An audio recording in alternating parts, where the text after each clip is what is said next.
our fears are done. Oh, the good times just begun. Oh, we know what we have, let's hold on tight. Found what we're looking for in life. Cold as crazy, but things are finally right. With you and I, the future is bright.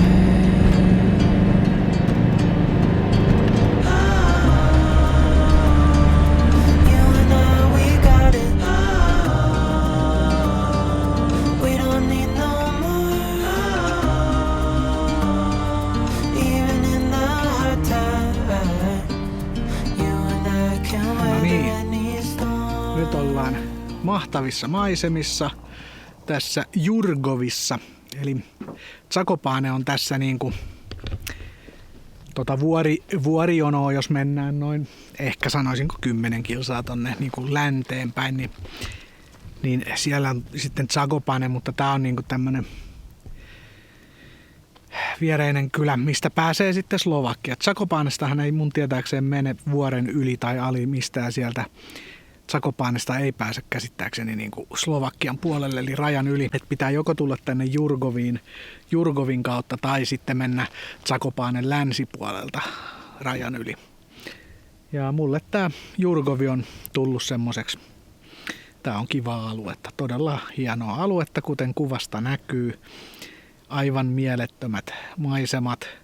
Tänne kun noustiin, niin oli aika pirun jyrkkä toi mäki. Kakkosella kuitenkin hyvin nousi ylös, kierrokset korkealla vaan. Tossahan on siis Ivekossa ihan todella pienet vaihteet, että ykkösellä toi kyllä kiipee ihan mihin vaan, jos pito vaan riittää. Et siitä ei ole kyse. Niin pien on se ykkönen. Mähän lähden aina liikennevaloistakin niin kakkosella liikkeelle. Kakkonen on niinku perus Fiatin, mikä mulla oli aiemmin, niin kakkonen on Fiatin ykkönen tässä. Ja ykkönen on sitten ihan ryömintä vaihe. Se on kyllä hemmetin hyvä tämmöisissä paikoissa, että on niin kuin todella pian vaihe olemassa. Joo, viime yönä oli varmaan, olisiko pari astetta ollut pakkasta, koska aamulla oli pienimmät lätäköt, oli sellaisessa ihan pienessä pintajäässä. Ei umpijäässä, mutta pintajäässä. Ja olikin vähän viileä yö. Diesellämppäri oli minimiteholla ja kyllä siellä vähän vilakkaa oli. Ei nyt mitenkään kylmä ollut, mutta vähän vilakkaa. Nyt kun ollaan täällä korkealla, mä laitan tohon GPS-korkeusmittarista lukeman, kuinka korkealla ollaan. Ja luulen, että mennään ehkä jopa 5 asteeseen pakkasta, kun ollaan tässä vähän korkeammalla. Jos se asteen pari menee pakkaselle tuolla maan tasalla, niin mitä se sitten täällä tämmöisen semikorkean vuoren tai kukkulan päällä on. Mutta maisemat on kyllä aivan mahtavat. Tossa on kahvila, ravintola vieressä. Sieltä saa iltabisset. Ja tässä on hyvä tällainen hiekkaparkki. Sitten on ravintolan takana on vähän pari metriä alempana, niin siinä on myös sitten semmonen yksi toinen hiekkatasanne, missä voi olla yötä, että tästä ei vaan sieltä ei näe sitten kun tonne toiselle puolelle. Tästä näkee nämä mahtavat Tatravuoret. Ai vitsi, noi on hienot. Noi on niin upeat. Tuoltahan me lähdetään sitten menemään huomenna varmaan illalla. Huomen illalla ehkä tai ylihuomenna aamulla. Tuolta mennään jostain ja vähän vasemman kautta. Se tie taitaa kiertää, koska noiden piikkien ylihän tie ei mene. Sieltä Slovakian puolelle sitten ostetaan päivälippu, tietullilippu 5,40, kan se oli euroissa. Yli 3,5 tonnisille saa ostettua ilmeisestikin niin päivälipun ja sillä mennään päivässä Slovakian läpi Unkarin puolelle ja Unkarissa sitten uudet tietulliostokset. Se onkin sitten vähän kalliimpi kuin 50 Unkarin läpiajo. Sekin vedetään vaan ihan päivässä läpi, ei mä sinne jäädä mitään. Langosit syödään ja Eros pistaa, ostetaan muutama purkki. Mutta ei mitään sen kummempaa. Joo, mä ostin tuossa perunaa ja silliä. Puolassa on mahtavat sillit. Kannattaa testata. Tuo oli joku yrtti kastikkeessa olevat sillit. Ja vähän makkaraa sitten vielä. Pitää paistella makkaraa ja leipää sitten ja tommosta. Ei tässä mitään. Nyt on sanotaanko, että reissun ensimmäinen niinku upea puskaparkki, missä on hyvät niinku, tää on sitä. Ja tosiaan ilmeisesti huomenna meidän piti jo tänään ostaa renkaat. Toi tyrryyttää, se on alkanut tyrryyttää, toi takarengas, se on tää repsikan puolen takapää, mikä tyrryyttää. Ja ei auta uudet renkaat. Myyjä ei myy 2 rengasta. 4 uutta rengasta taakse. 350 €. Hieno homma. Vitun kiva. Kyllä vituttaa. Koko aika saa vittu olla lompsalevällä ja saatana tämän paskan kanssa. Mut vittuu sille. Se on nyt hoidettava taas. Perkele, kun ei noi renkaatkaan kestä. Vittu, on se nyt kumma juttu. No ei se nyt ihmekään, kun jos noi jotkut käytetyt, pinnotetut. Vähän hölmö olin, kun ostin, mut minkäs teet? Tyhmästä päästä kärsii koko lompakko. Tänään mentiin pikkusen liian myöhään. Se sanoi, että siinä oli just se pakettiauto pihassa, joka niitä renkaita sille tuo. Se sanoi, no tossa on tuo rengasäijä, että vähän myöhästyy nyt, että menee huomiseksi. Mut huomenna 350 € köyhempänä jatketaan Slovakkia.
Pysyy pystyssä.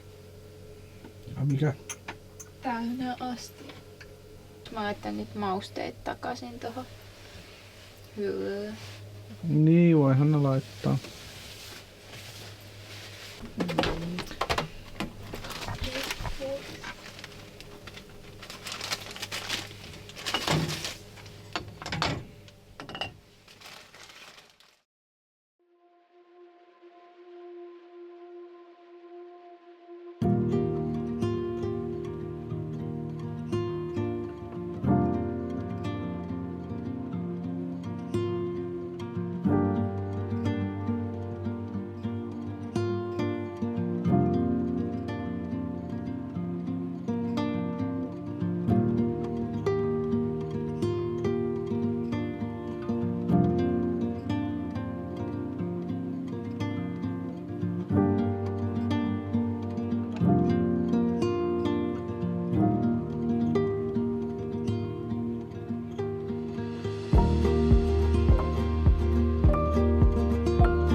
Hyvää huomenta täältä Jurgovin Eteläpuolan kukkulan päältä.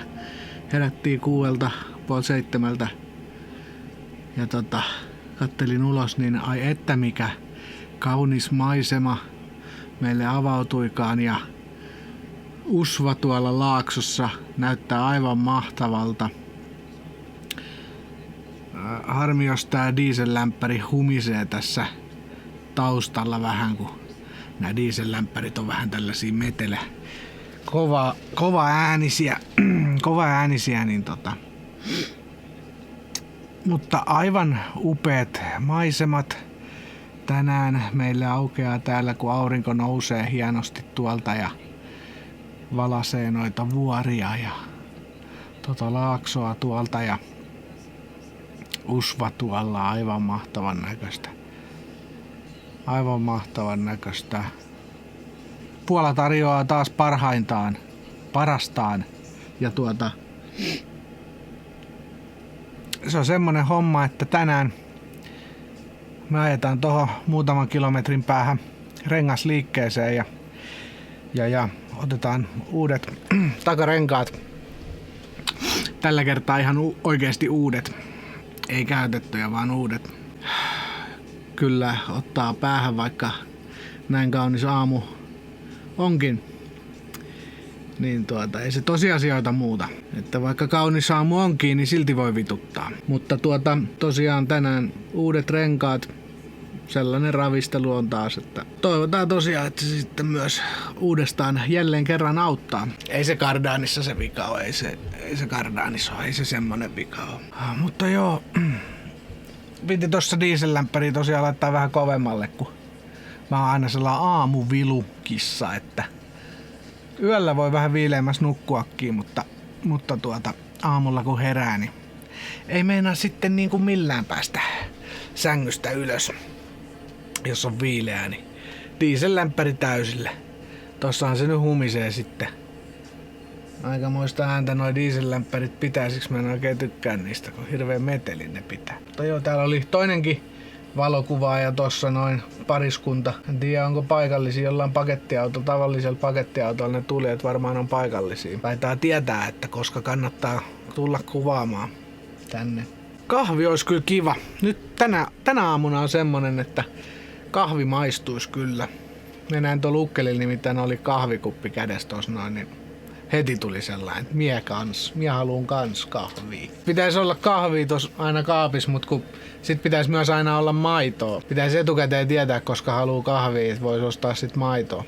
Kyllä tietysti sellainen lämpimässä säilytettävä maito, sehän säilyisi kyllä. Tai itse asiassa niin tehdäkin, että ostan yhden lämpimässä säilytettävän maitopurkin tonne, niin sitten kun kahvia tekee, sitten kun tulee nämä hetket, että nyt tarvii, niin olisi sitten kahvia. Ja sitten kun on murukahvia, niin se on ihan... On mulla tossa toi Aero French Pressi, mulla on tossa noin kahvikeittimenä, mutta en mä tiedä. Toi on ihan toi Nescafeen Classic murukahvi, pikakahvi, niin se on aivan yhtä hyvää kuin joku perus suodatin kahvi, niin toi Nescafen klassikki se on. Mutta se on ainut hyvä murukahvi. On monia murukahveja maistanut, ei ne oikein mitkään ole niinku oikein kahvin makusta muuta kuin se Nescafen Classic. Se on kyllä, se on niin hyvä, että hyväksyn. Ja sit kun mä nyt mikään...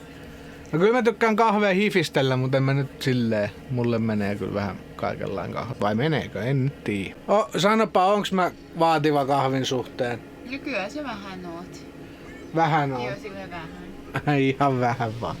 No niin, ihan vähän on. No kunhan se on espresso, latte tehty espressoon. Se on sitten se.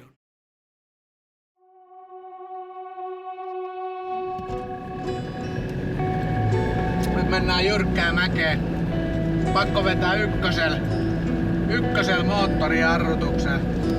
On nimittäin sen verran jyrkkää, että ei viiti jarruja sulatella tässä.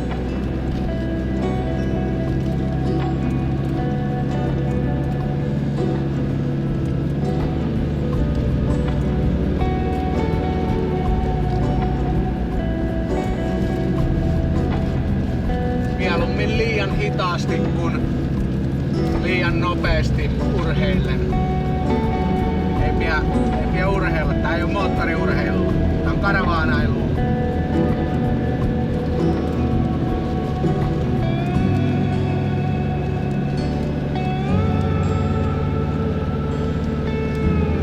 Tossa oli toi kaikista jyrkin kohta. Mennään tällaista semijyrkkää vielä tonne alas asti. Kakkosella tää nousi ylös, mutta ykkösellä menen alas ihan varmuuden vuoksi.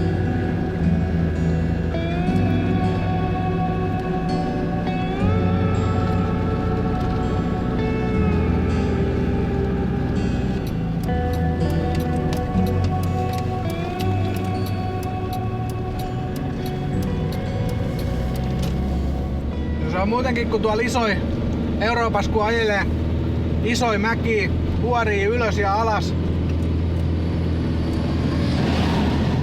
niin toi jarrujen keittäminen on yksi semmoinen yleinen ongelma mitä porukalla on. Ne menee jalkajarrulla koko aika alaspäin ja sitten jarrut kiehuu ja häviää jarrut. Ja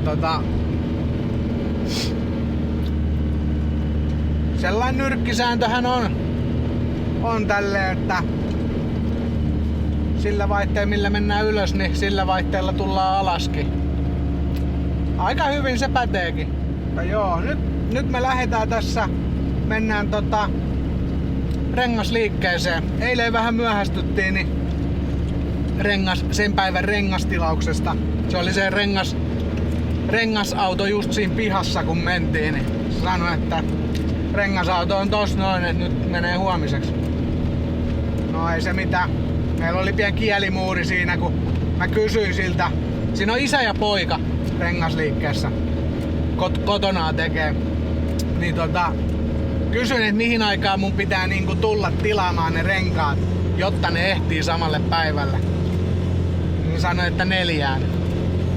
No, tarkoitti vissiin, että ne on 4 auki. Et pieni kielimuuri siinä, mutta eipä se mitään. Eipä se mitään. Nyt mennään ja ostetaan uudet renkaat taakse. Onhan tää ihan naurettavaahan tää on. Rahan tuhlaamista. Minkäs teet? Sen verran tää ryskyttää kuitenkin, että mä viitit tuolla pitkiä matkoja vedellä tälleen. Ja sitten kun se voi hajota se rengas, kun se ryskyttää, niin sehän voi hajota missä vaiheessa vaan. Niin sit joutuu soittaa hinuriin ja hinata johonkin. Niin ei oo kovin hyvä. Ja päästäänpähän nyt sit noista käytetyistä, mitkä ostettiin vähän puolivahingossa sieltä Varsovasta, kun en mä tajunnut, että onko ne nyt uudet vai käytetyt, mutta älä nyt saatana juokse alle. Perkeleen piski. Saatana. Jos sais renkaat tänään, niin tai pitäis saadakin, niin sit voitais käydä tossa vaan Puolassa enää kaupassa ja sitten jatkaa tonne Slovakian puolelle ja siitä päivän aikana tonne Unkarin puolelle. Ai niin, ei me voi tänään illalla mennä Slovakian puolelle, kun meillä on se päivälippu. Jos se menee iltapäivää pitkällekin tää renkaanvaihto, niin me ei ehditä ajaa Slovakian läpi ennen 12 yötä. Kun se on 12 asti yöhön, kello 24 asti voimassa se päivälippu. Ja saa sit nähdä Unkari. Paljon on lukenut netistä tuolla foorumeilta porukan Unkarin vinjettikokemuksia, kuinka vaikka oot ostanut vinjettiä ja noin niin ja ohjeistettu, että on oikea vinjetti ja näin, niin silti tulee sakkomaksu kotia Suomeen. Et saa nyt nää. Hermo menee, jos ostelee kalliita Unkarin hemmetin kalliita vinjettejä ja silti tulee sakkomaksu kotia, niin voin sanoa, että rupee nyppiä ihan pikkusen. Se Unkari, kun ei muutenkaan mikään nautinnollinen läpiajomaa ole. Mut joo, nyt pitää keskittyä tähän tiehen, ettei lisää hajoteta renkaita, kun tää on nyt tää pätkä tässä aika kehnos kunnossa.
No niin, toivotaan, ettei niillä ole mitään viivästyksiä tai ongelmia asian suhteen ilmennyt.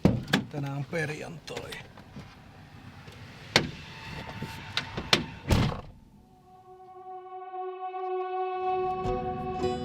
No tuossahan kävi nyt niin, että he eivät mukamas tienneet, että olen tänään tulossa, joten he eivät olleet renkaita tilanneet, vaikka olin edellispäivänä ilmoittanut heille, että tulen seuraavana päivänä.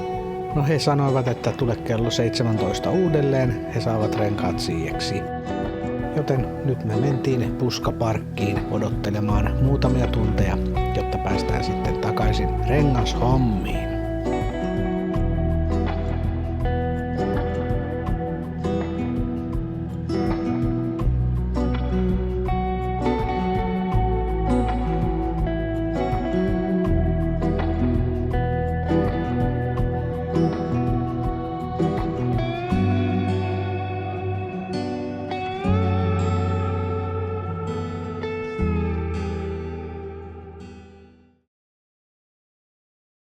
Mä parkkeerannut on niin monta päivää. Nyt kesäloma on, en tunne surun häivää. Sydän sykkimään, puskaparkkia etsimään. Taas elämältä maistuu tää. Karavanari on.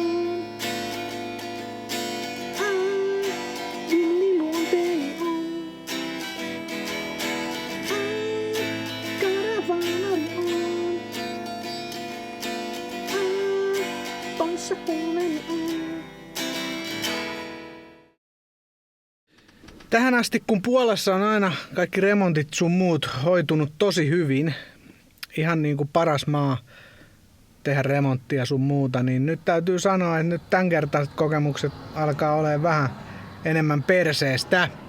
Tultiin nyt kelloon 4:30,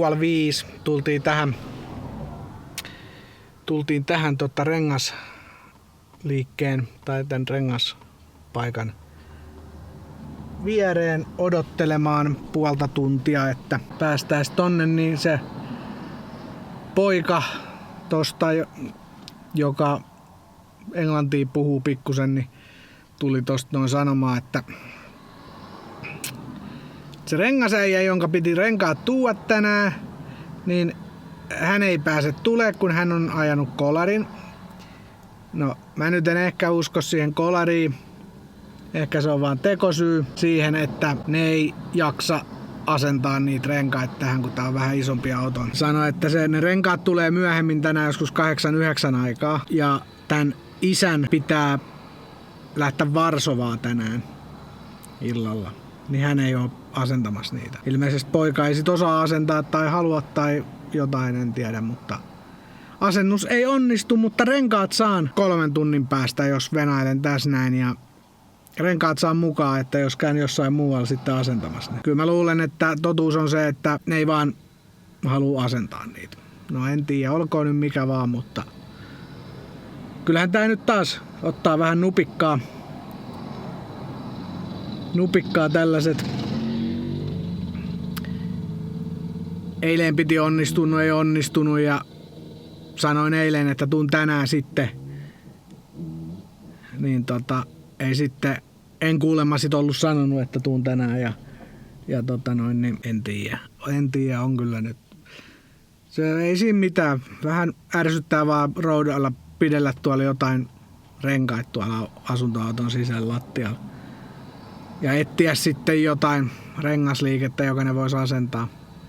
Ei se nyt mikään hirveä ongelma ole, mutta tässä pitää nyt lähteä rynkyttää täällä autolla johonkin varmaan tonne, no en tiedä mennäänkö Slovakian puolelle vai minne, mutta kun on se päivälippu tonne Slovakiaan sitten.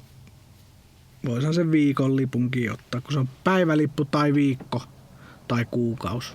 Ei siinä hintaeroa hirveästi ole, mutta en tiedä, pitäisikö nyt etsiä tästä sit joku, joka ne laittaisi. Mä oon nyt tässä muutamissa käynyt, kun silloin kun mä tätä rengashommaa selvitin, niin mä kävin muutamissa tässä näin. Muutamissa kaupungeissa kävin, tai siis muutamassa rengasliikkeessä tässä 10-15 kilometrin säteellä niin kyselemässä. Nämä on tällaisia pikkusia paikkoja. Niin ei siellä oikein hirveän innokkaana oltu asiaa ottamaan hoitoa. Et pitäisi ajaa sitten johonkin, en tiedä vielä mihin pitäisi ajaa. Mikä tässä nyt olisi sitten sellainen isompi kaupunki, että niitä rengasliikkeitä on sitten silleen mistä valita ja että niillä olisi sitten myös aikaa. Että vähän on toi renkaanvaihtokausi nimittäin menossa, niin niillä on vähän kiirusta sen takia, että no täytyy tässä nyt miettiä tässä nyt. Onhan tää nyt. Ei tää nyt näin pidä nyt taaskaan mennä, mutta se on jännä, kun miten nyt niinku mikään ei niinku onnistu.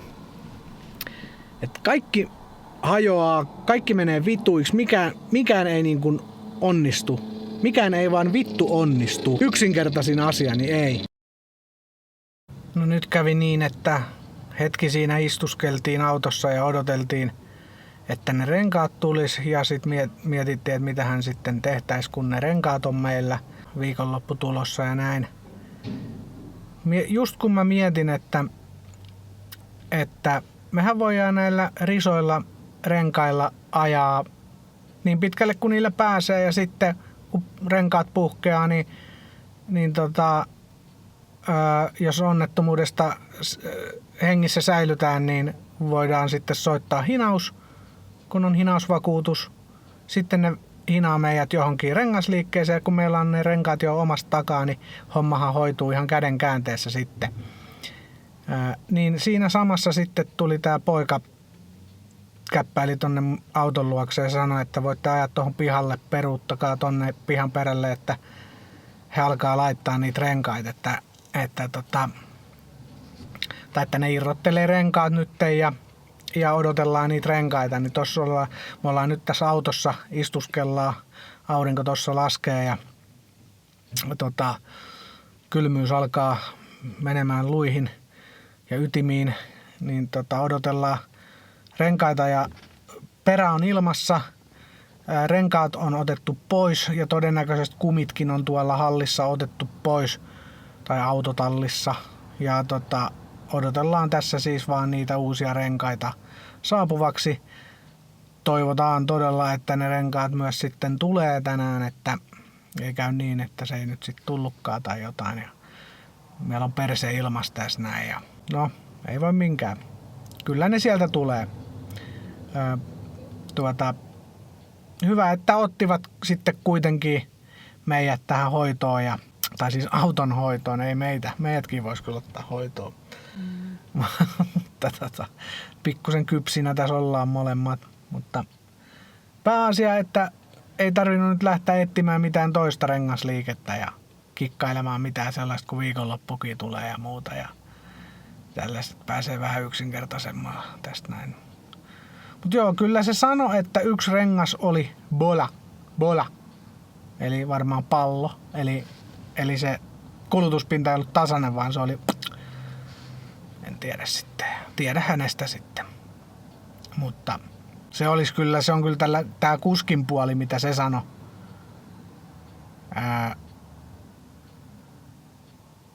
Ja meidän mielestä, Sofian ja mun mielestä, molempien mielestä, niin se on toi repsikan takapuoli, mikä siellä pompotti, mutta eihän sitä tiedä. Pääasia, että joku rengas on rikki. Niin toivo elää, että ongelmat poistuu. Kyllä tää semmoista ravistelua alkoi pitämään jo. Et minusta se niinku on pahentunut tässä vaan. En nyt sitten tiedä. Tässä tätä elämää eletään ja ongelmia tulee ja ongelmista sitten yksi kerrallaan kontataan yli niin kauan kun virtaa ja hermoja riittää. Näköjään niitä vielä riittää.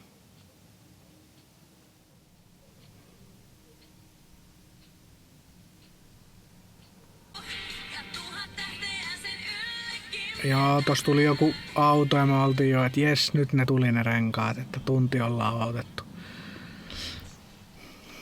Ei ne jotain ne höpis tossa noin vähän. Oli tuo äijä, oli tää rengas ja vähän semmoinen vihasen näköinen sille kuskille. En tiedä miksi. Jotain se näytteli, että meidän autoa ja jotain selitti sille.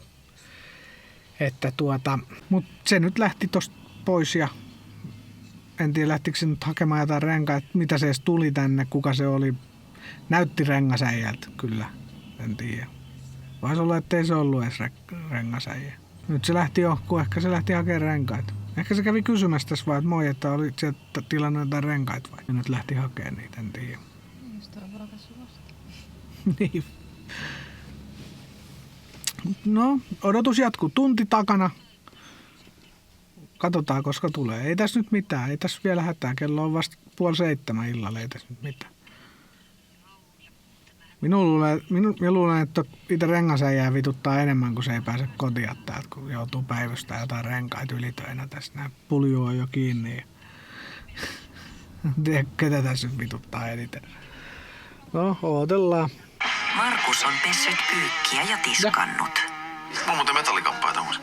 Aika hieno. Sulla oli viimeksi. Eihän ollut. Ihan se esitti sitten. Vitu tullut, kun mulla oli Five Finger Death Punchin paita. Et säkään kyllä mitään mistään, tiedäkö?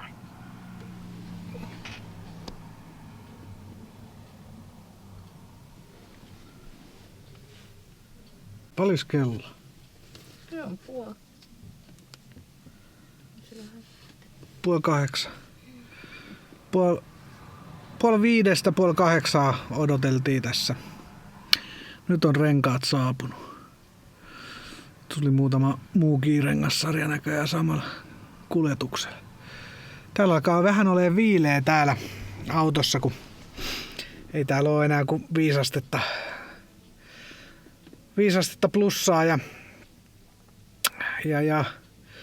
autoa ei voi oikein pitää käynnissäkään, kun tää on pukkien päällä tuolla. Tai en tiedä voisiko, mutta pikkusen vilakka silleen, että no ei enää kauaa. Tunti niin päästään menee. Toivottavasti tai jotain sellaista. Nyt ei muuta kuin äijä hipi hommiin siitä. Menepäs hommiin siitä.